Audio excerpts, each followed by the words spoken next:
We are fortunate to have Dr. Lembke with us today.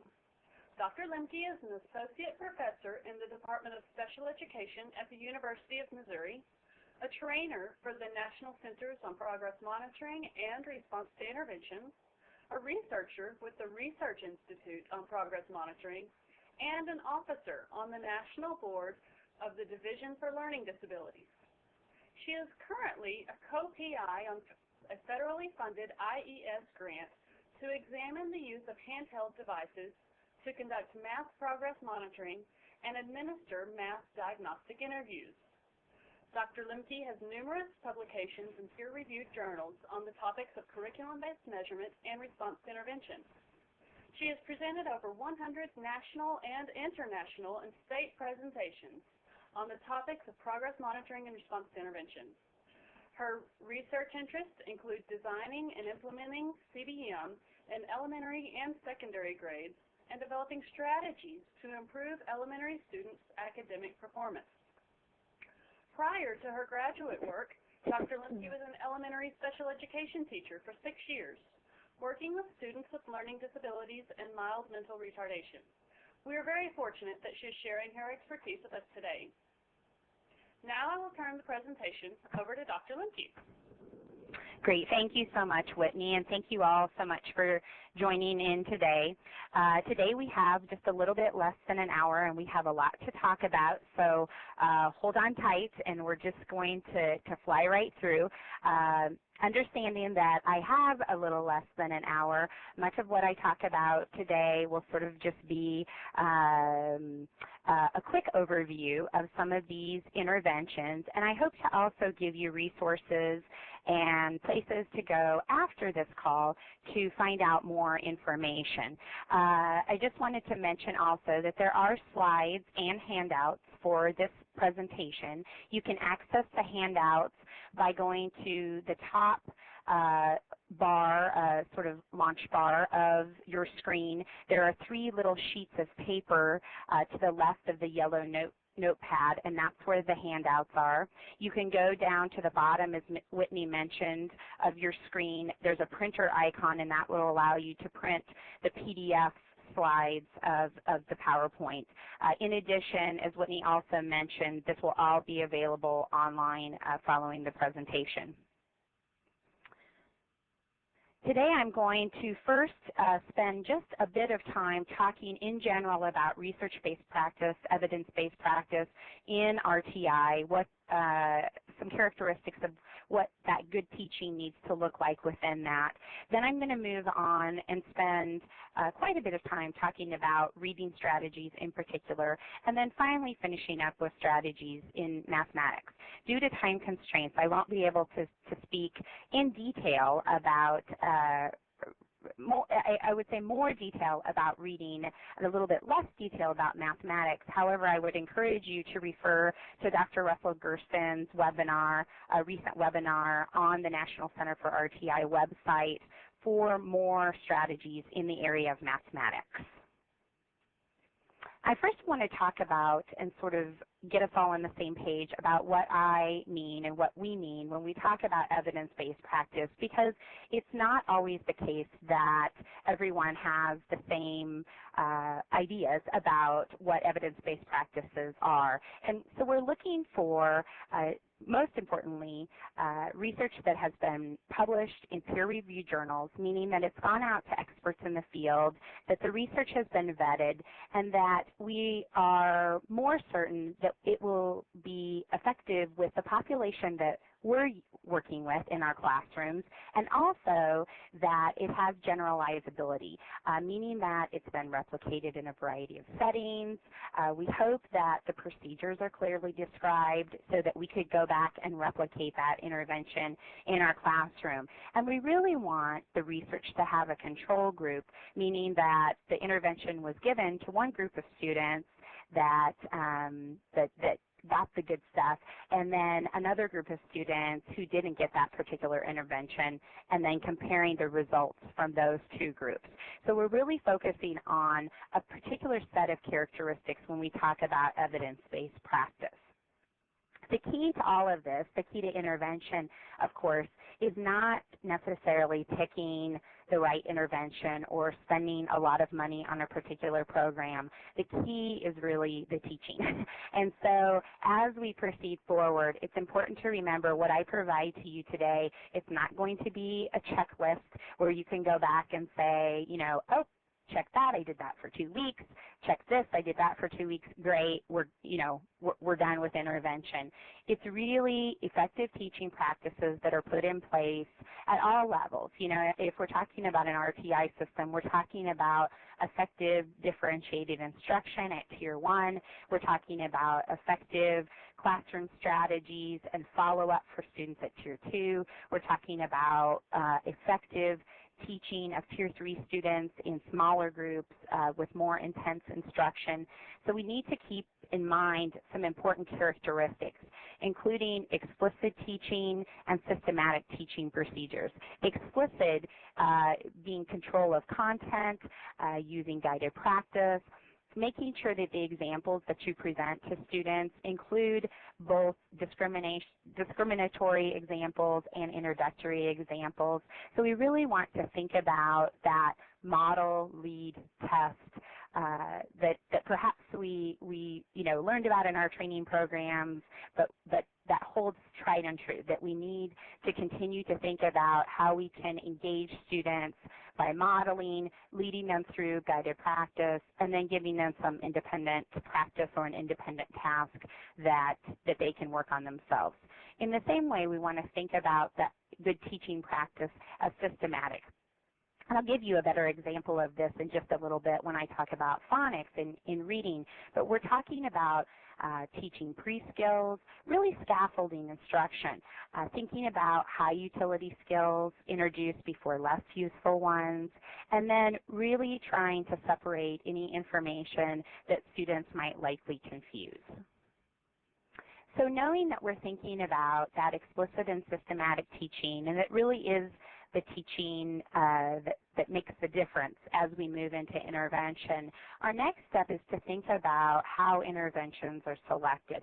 And I would be remiss if I just moved into a discussion of interventions and didn't talk a little bit about how you select those interventions and also about treatment fidelity. Now today, the interventions that I'm going to be speaking about fall generally under what we would be, in RTI, what we would call a problem-solving model, individualized interventions for students. The interventions I'm going to be speaking about are not necessarily programs or purchase programs, although I will give you some resources for places to go to access some of those programs if you should be in need of those. I can't take it for granted that all of you have piles of money to purchase those programs, and so the things that I'm going to be talking about today you can generally implement in your classroom with little to no funding. The interventions that we select need to be informed by the data. We need to use screening data to identify who's at risk. We use our progress monitoring data to determine whether the intervention is working, and we use diagnostic data to determine what area or what skill to intervene. And I have a diagram in just a moment to sort of illustrate this purpose, these three purposes of the data. I want to mention that as you're thinking about this screening and progress monitoring data, the National Center on Response to Intervention actually does a review of tools for this purpose or these purposes, and they have posted those review results on the National Center website, and so you should access those as you think about tools that your district might use for that screening and progress monitoring purpose. So when we think about screening, first of all, and I wanted to circle, but I'm sort of highlighting, which is just fine. When we think about screening up here, we're talking about that overview. It could be CBM screening, curriculum-based measurement screening. It could be some type of standardized national or state test. We're using this to think about how our students compare to national benchmarks, state benchmarks, district benchmarks. When we get down here to progress monitoring, we're talking about this ongoing assessment assessment of students to determine how the intervention is going for students, and that is paired with some diagnostic work to inform what we might need to change, what skill we need to work on next, what specific skills I might need to master or reinforce. And if you want to make a note to yourself in your handouts, there are some examples of diagnostic assessments on pages 5 through 12 of your handouts.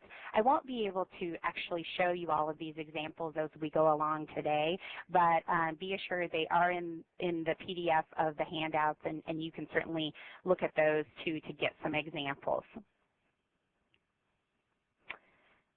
Moving next then to thinking about, so once we've really thought about the teaching that's in place, we're thinking about the data that we're going to use to inform our intervention. And we really also need to keep thinking about and using data and database decision making to inform our decisions about when to change intervention, when to implement intervention. I've created a brief, and I will say draft, decision-making rubric that a school district or a problem-solving team might implement. This could even be a grade-level team, could implement. An example of this is on pages 2 and 3 in your handout packet, but basically a team would meet, think about the student's current performance, talk about a decision-making rule that could be applied to the student's data, and then next, of course, to think about if a change does need to be made, what can be done. As the team considers what might need to be changed, it's very important that they continue to think about these questions below. They want to continue to think about the intensity, the fidelity, the evidence base, and the duration of the intervention. And so they continue to question those items even as they consider that the rubric has suggested to make a change. So let's stop for just a moment, and I want to ask you about how your teams determine when an intervention should be implemented or changed. I've described a rubric that might guide decision making. Vote now and tell me, do you decide this arbitrarily, using teacher suggestion from the team, using data, or it varies by student? And I understand that you may use several of these, but go ahead and just pick the one that you use most often. So you'll have just a few seconds. Go ahead and vote on that now.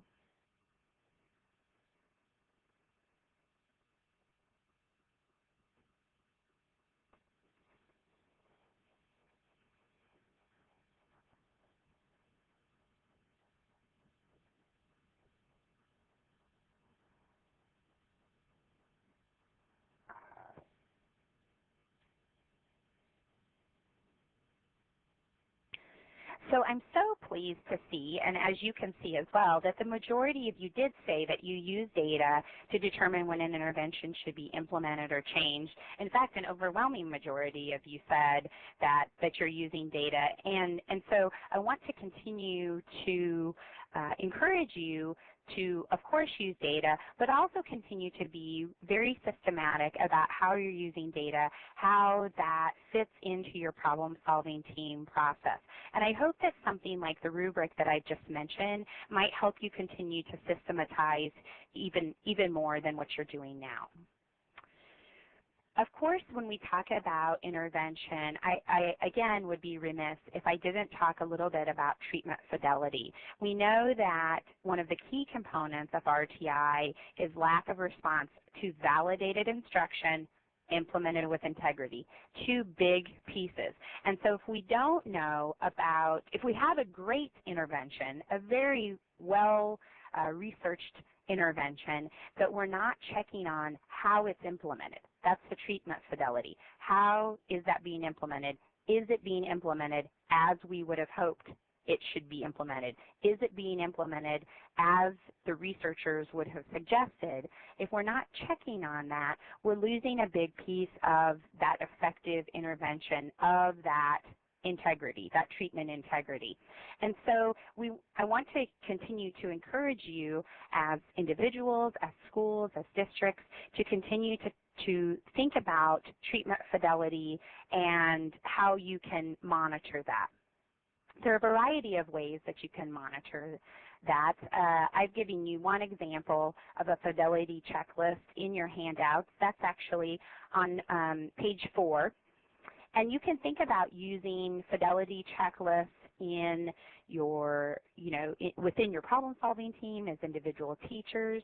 The way that we check up, if I might just go back to the slide before, the way that we check up on treatment fidelity could be done as a self-monitoring process, as a colleague-to-colleague process, an administrator checking in. So there are a variety of ways we can do that. The checklist that I gave you in your handouts is a self-monitoring checklist, just as one example to get you sort of thinking about how you might do this. In addition, many evidence-based programs also provide treatment fidelity checklists with those programs. So to sort of go on with that discussion, think about this question. How many of you monitor fidelity of implementation of intervention? And if so, how?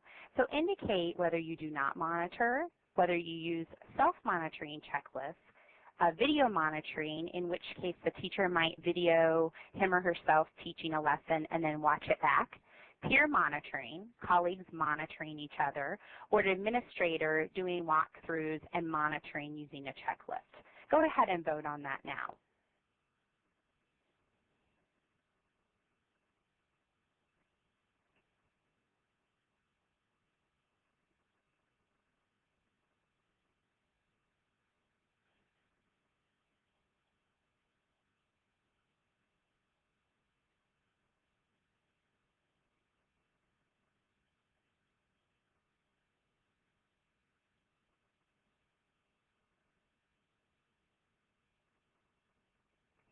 Okay, a more mixed result on the fidelity issue. I think that with a lot of schools that I work with, this is definitely an area of next step in RTI.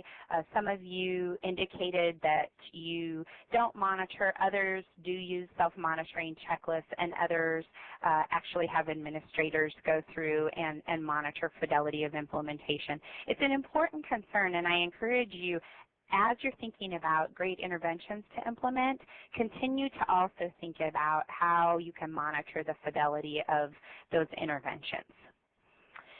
At this time, we don't have any questions, and I encourage you to go ahead and type some of those questions if you have any up in the question and answer box. Oh, I'm sorry. I do have a few questions. Let me take just a couple of those questions right now. One of the questions was questioning whether the strategies were for high school. The strategies that I'm talking about today, the interventions in reading that I have coming up next, for instance, are strategies that would be effective and useful for students that are struggling with reading in general. And so if you have students that are in need of decoding help that are sophomores in high school or that are third graders, these strategies would be effective. Certainly there are documents out there that particularly address strategies for adolescent learners, and I've highlighted some of those in the resource pages in the back of my handout packet. Those resource pages begin on page 25 in the handouts. And also, I might alert you that on the What Works Clearinghouse website, which I'm going to show you in just a minute, there is a practice guide posted for adolescent literacy in particular. So that gives you some idea. One additional question that I might answer, let's see. Right now, there are a couple of questions about fidelity and how often those fidelity should be monitored, and then what would be the recommended procedure. I think that checks should be conducted, you would have to decide that as a school, but certainly checks would need to be conducted more frequently when you're implementing a new intervention. So you might say, okay, we're trying this new program or new intervention. We're going to conduct fidelity checks every other week, whereas if it's an existing intervention that people are fairly familiar with, that you've been using for a while and you've already looked at the fidelity of those for a while, that you might be able to move even to once a month. It would be, you would want to establish a schedule and stick with it. It could be that a principal already has a routine of going to visit classrooms on a certain frequency, and so the fidelity checks become a part of some of those visits. Someone also asked about, let's see, progress monitoring. There are some questions about what progress monitoring tools might be used for monitoring particular types of interventions. It's important to remember when we're thinking about curriculum-based measurement, screening and progress monitoring tools, and those are the most technically adequate. CBM tools for screening and progress monitoring have the greatest amount of reliability and validity to support their use, that we're not so concerned about the measure that we use and how it connects to the particular intervention. For instance, one of our best progress monitoring tools in CBM is oral reading fluency, but it doesn't mean that I only use CBM oral reading fluency to monitor the effectiveness of fluency interventions. I can use oral reading fluency to monitor overall proficiency in reading. It could be that we have a student in intervention for comprehension, and I'm also monitoring his progress using oral reading fluency probes.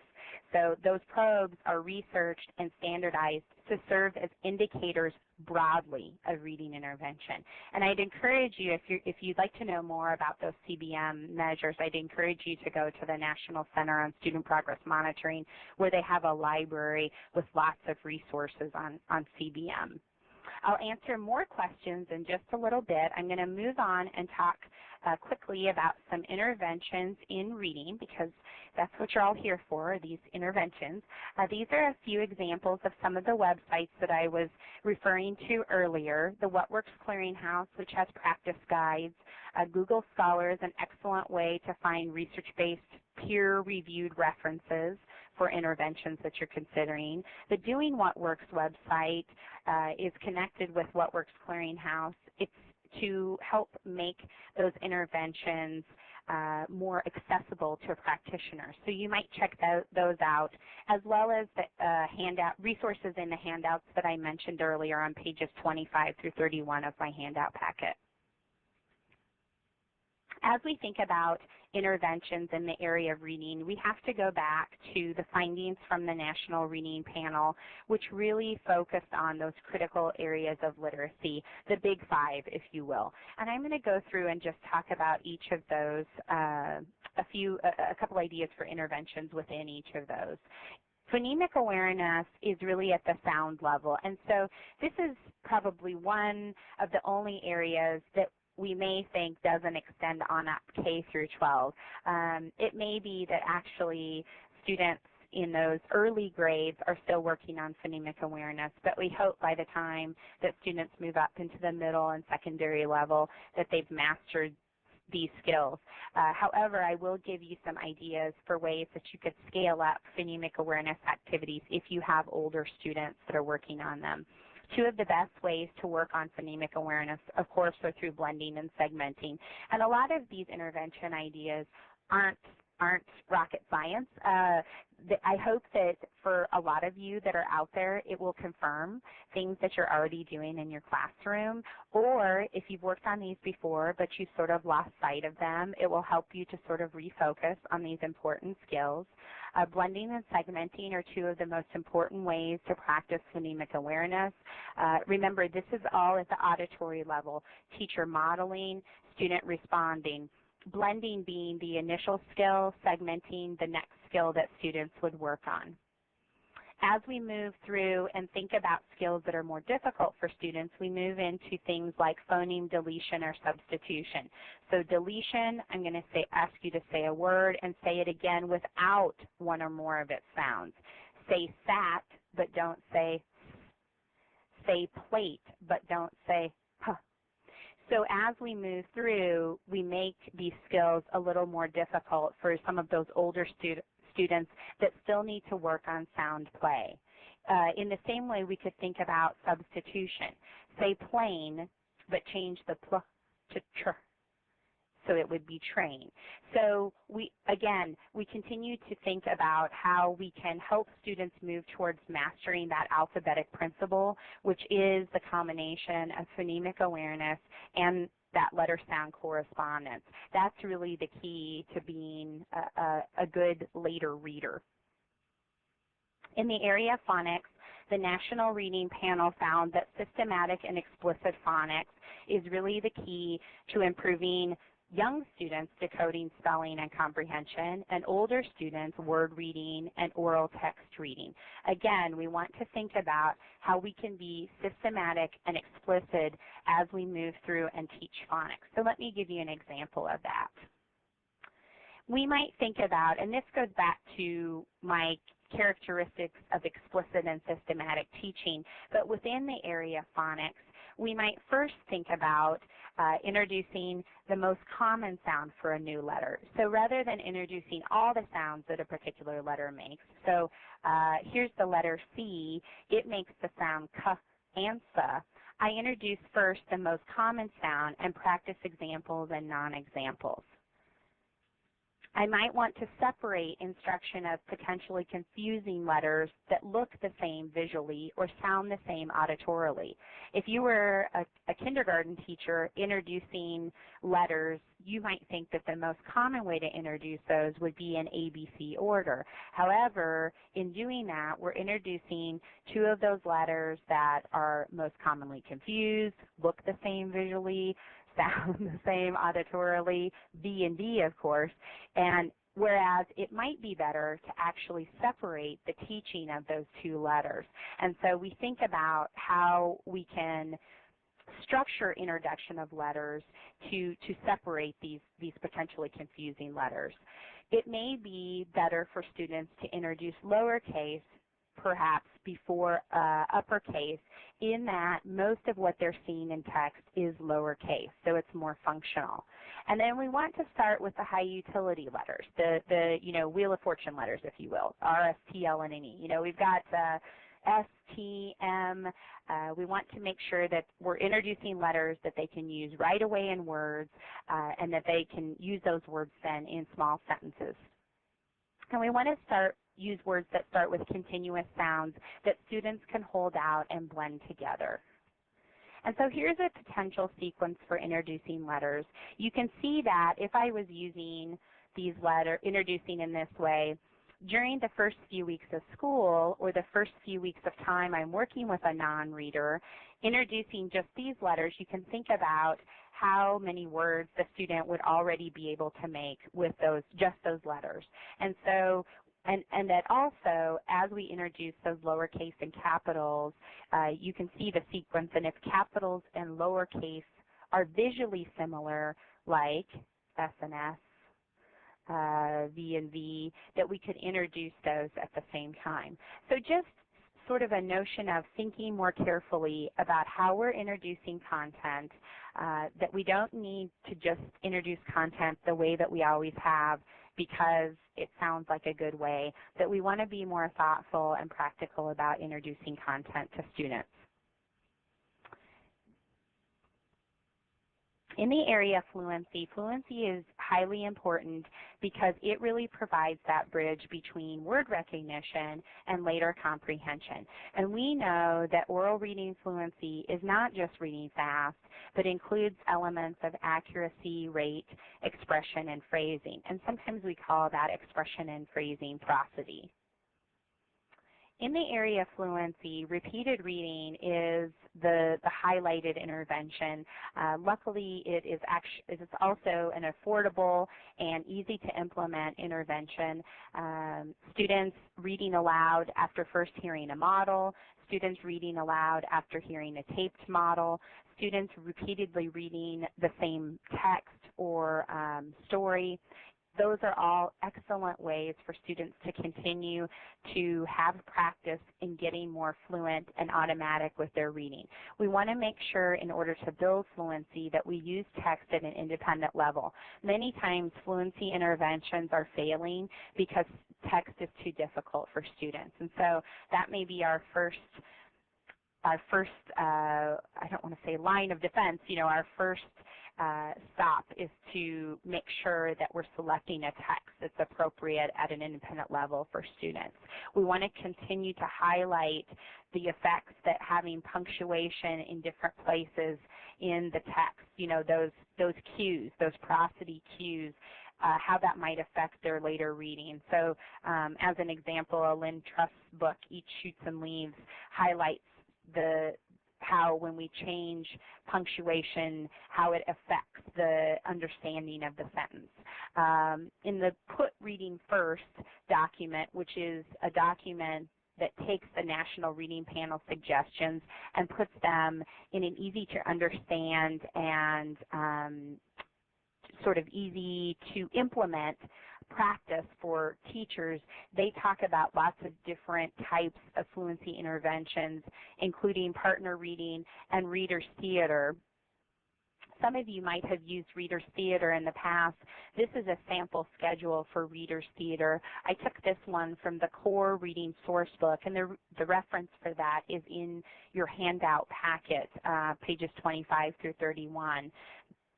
Students in a reader's theater play repeatedly read a play throughout the week, dividing up the parts, practicing different parts, and then finally performing the play. And I should say performing in quotations because I've seen this in a high school classroom as a performance where they just do their best reading sitting in their chairs at their desks.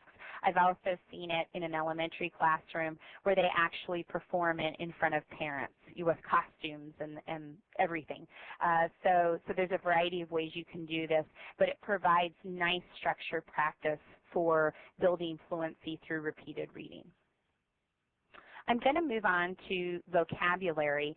And when we teach vocabulary, we know that there are many words that students learn indirectly.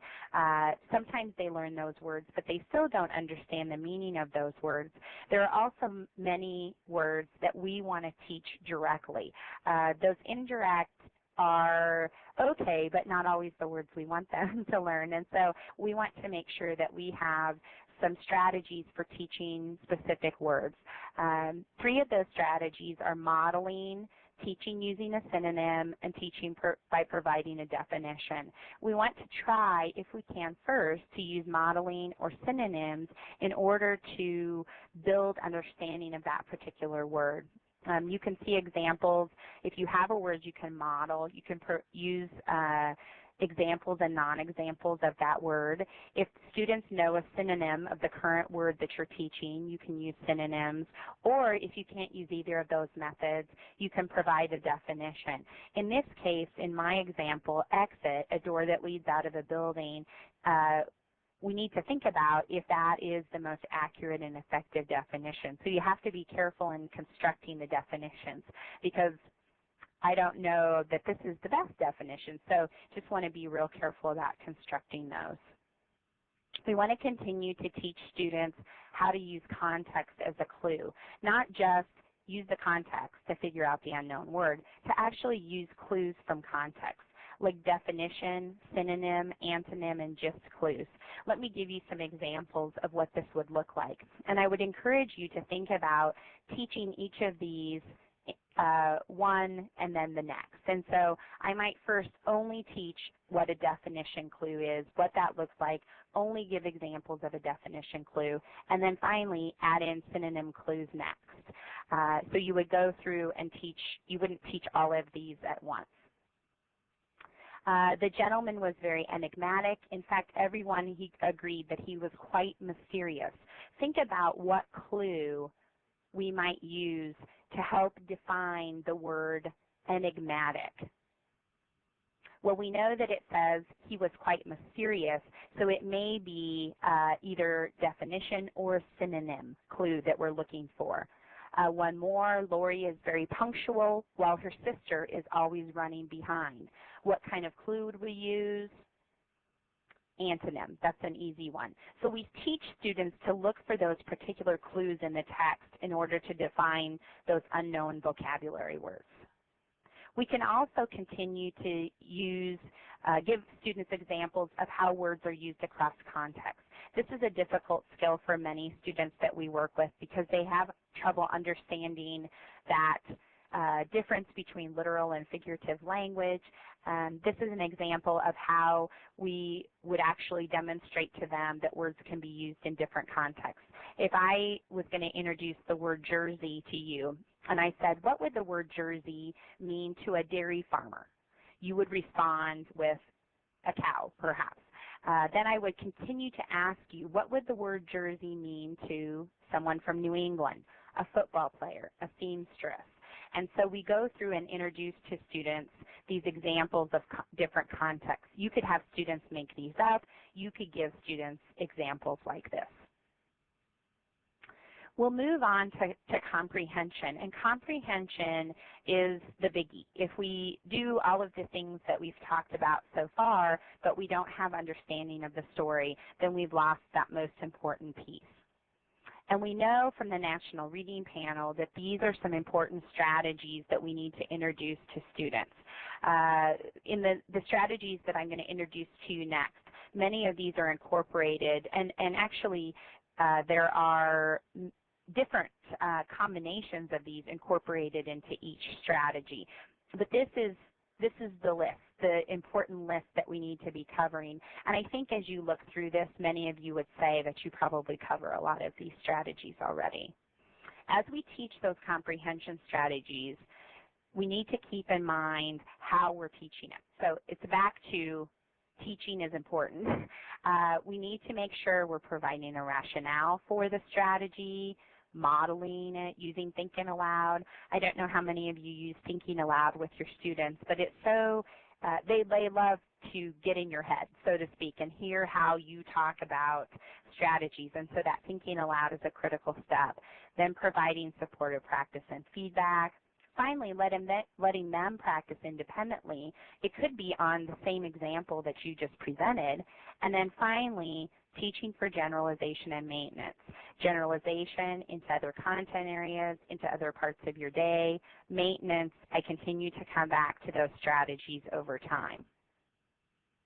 The following strategies, I'm just going to give you a taste for this in the essence of time, are pre-reading, during reading, and after reading strategies. I've taken these or modified them from Kylene Beer's book, When Kids Can't Read, What Teachers Can Do.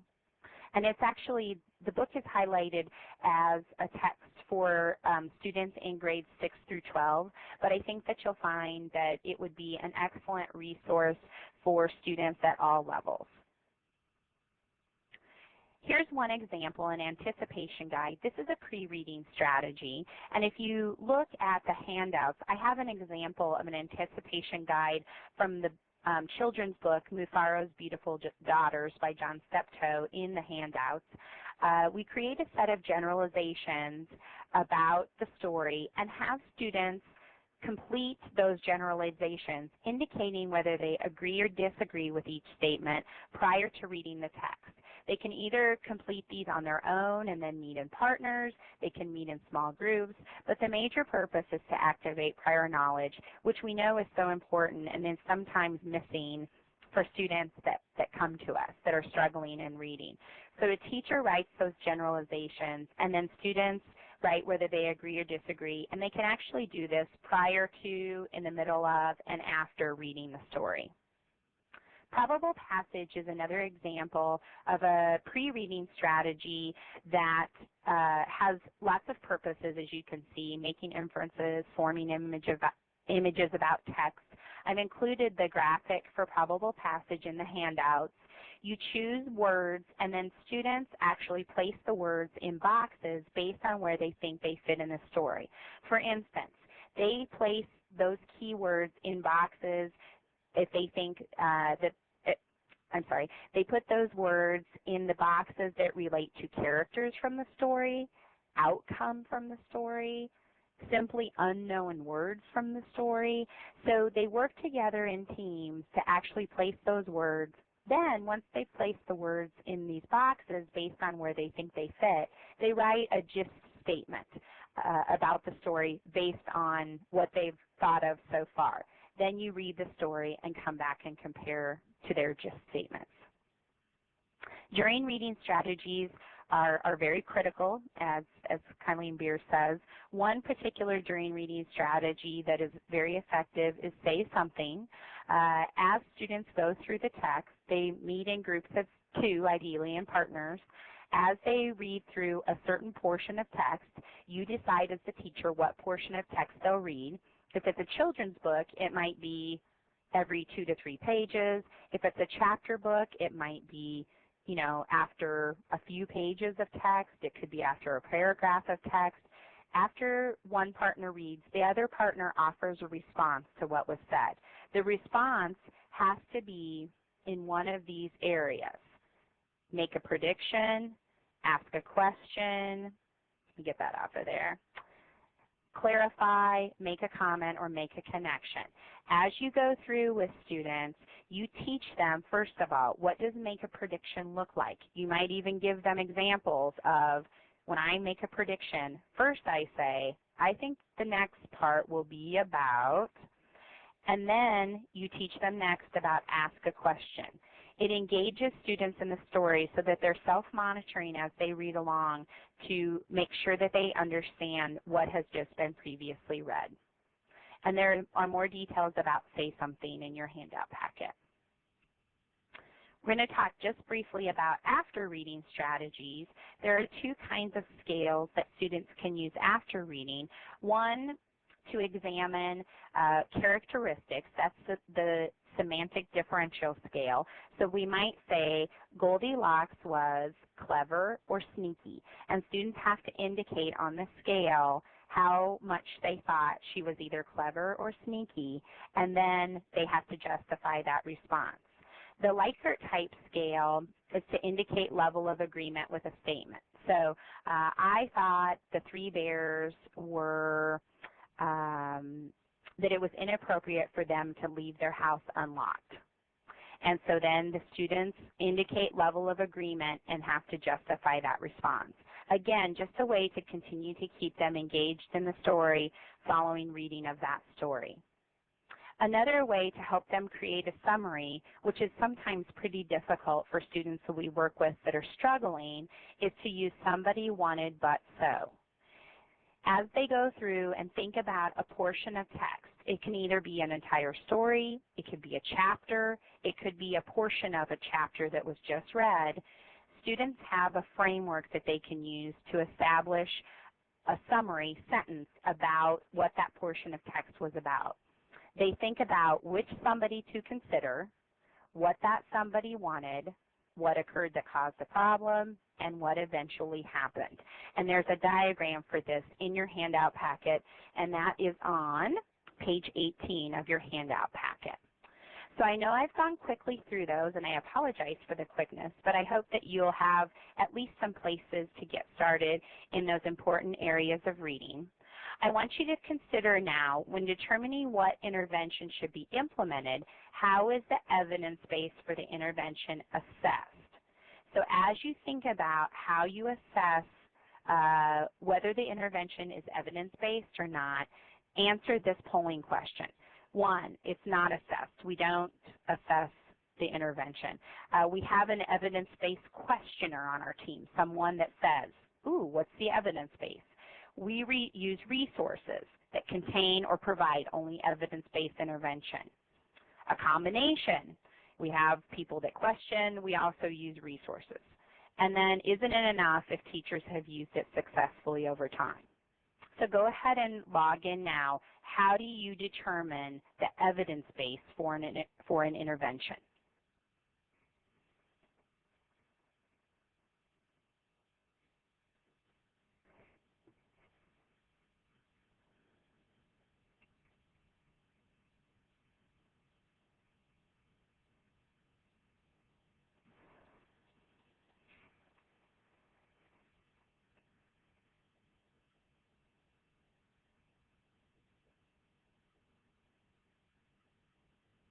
All right, it looks like most of you responded. Of those who responded, most of you responded that you use evidence-based resources, or you have an evidence-based question on your team, and you use resources. Excellent. Please continue to think about how you assess the evidence base of interventions that are recommended for students at your team level. Part of this is just to continue sort of pushing you forward in thinking about how to move to next steps in RTI. Let's stop for a minute. I'm going to take just a couple questions before I move on to mathematics. One of the questions was, how do we verify how effective an intervention is before we purchase it? I would actually encourage you to go to a couple of websites to look for specific programs that have been reviewed. One website is the What Works Clearinghouse, and I referenced that earlier, and it's also in my handouts.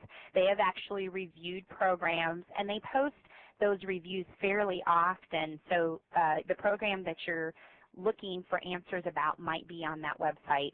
Another website that people commonly go to is bestevidence.org. It's the Johns Hopkins Best Evidence Encyclopedia. Both of the links to those two websites are also in my handouts, and both of them review common programs in reading, mathematics, behavior, other areas. Okay, let's see. Let me answer a couple of more questions.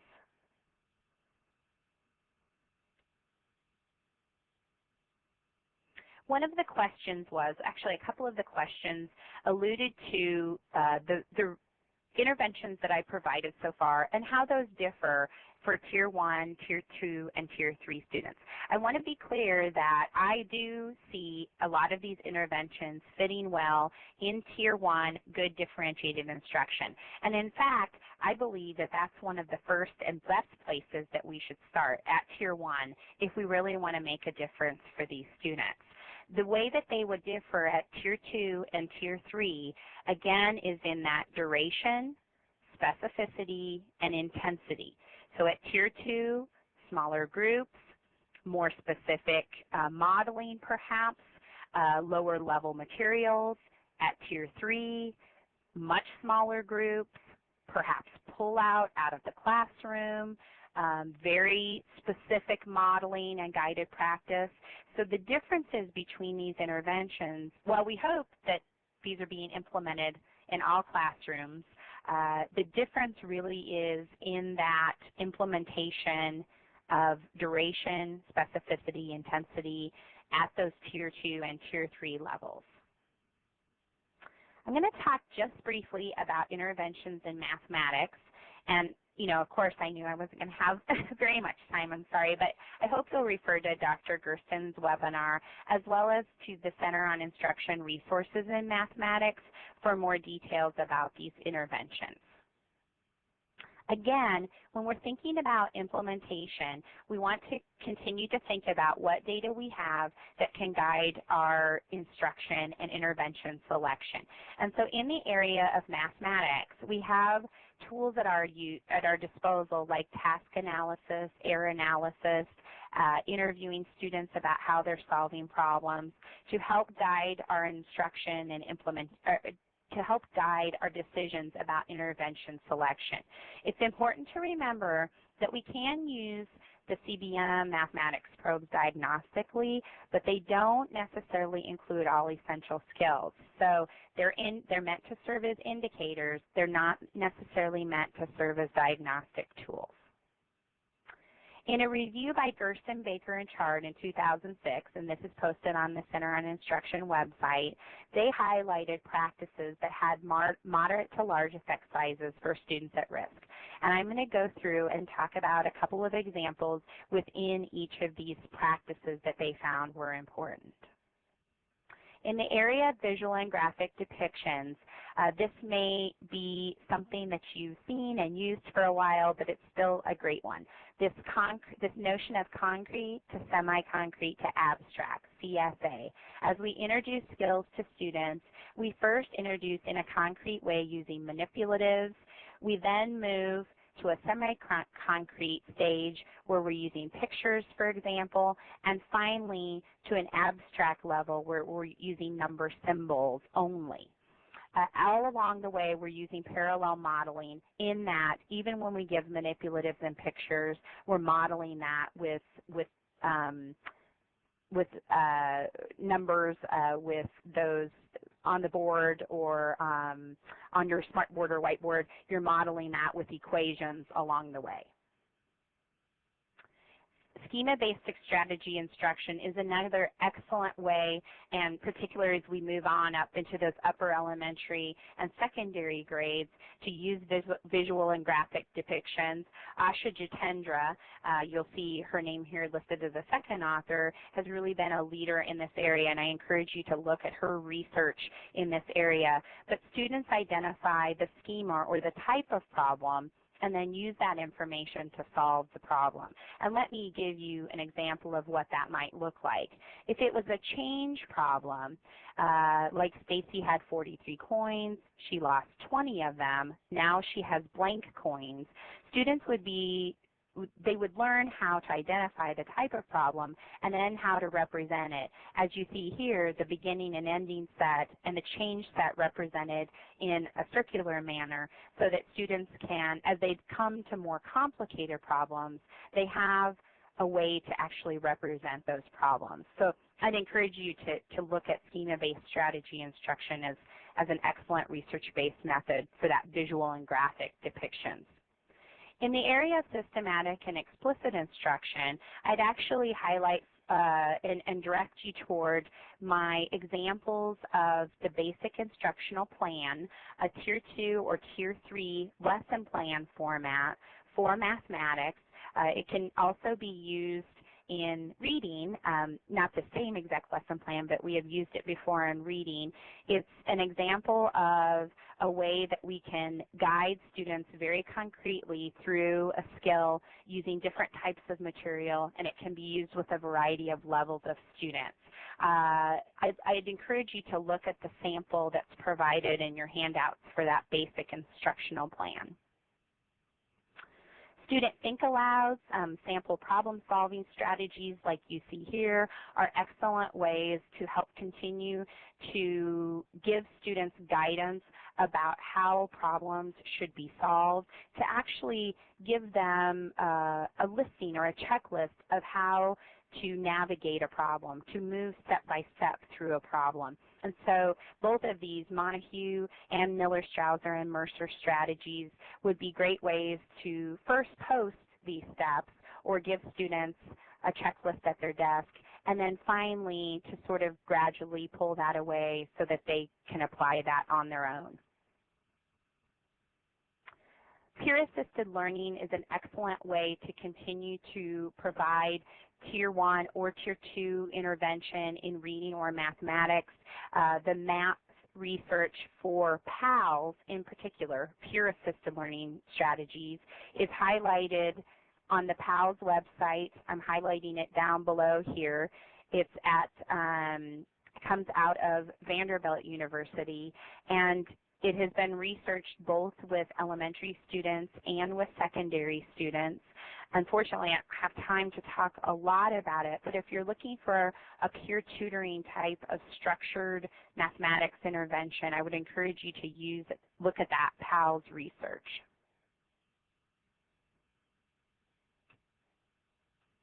And then finally, we want to continue to use that diagnostic data, that formative assessment data, to help us determine what types of errors students are making, looking at those patterns of errors. In mathematics, we think of error analysis almost like a miscue analysis in reading, that we're looking at error patterns and then actually sort of categorizing those error problems, those error patterns, to determine where we need to intervene next. I'm going to stop there. I want to alert you in the back to the goal setting and RTI fidelity sheets. Those might continue to help you move forward.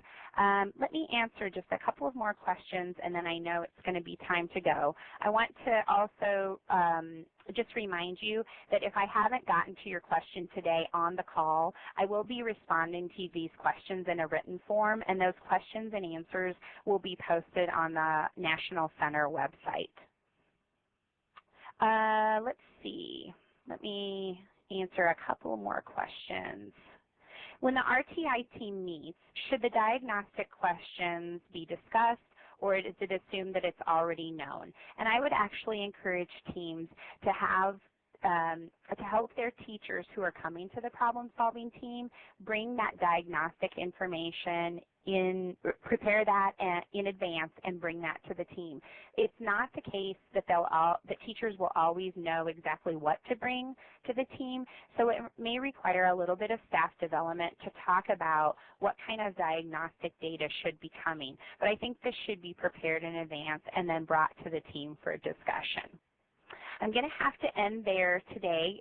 We are out of time. I appreciate so much your attentiveness, and I hope that this brief overview of interventions in RTI has given you some food for thought and some places to go, sort of next steps. Again, I encourage you to look at the resources in the back of your handouts for more information. Thank you so much, Dr. Lembke, for sharing this presentation with us today.